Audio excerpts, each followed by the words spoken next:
Keto Caprese Stuffed Mushrooms recipe.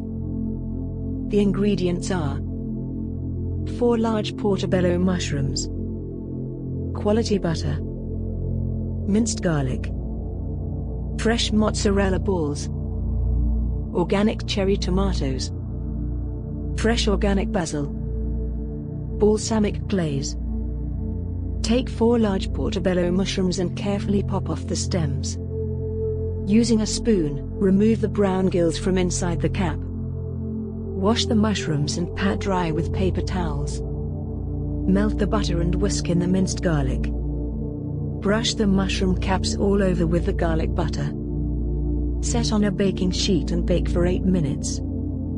Cut the mozzarella balls and cherry tomatoes in half. Arrange them close together inside the pre-baked mushroom caps.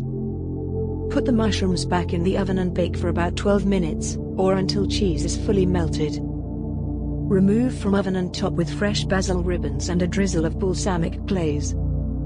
Check the description below for more great keto recipes. Cheers!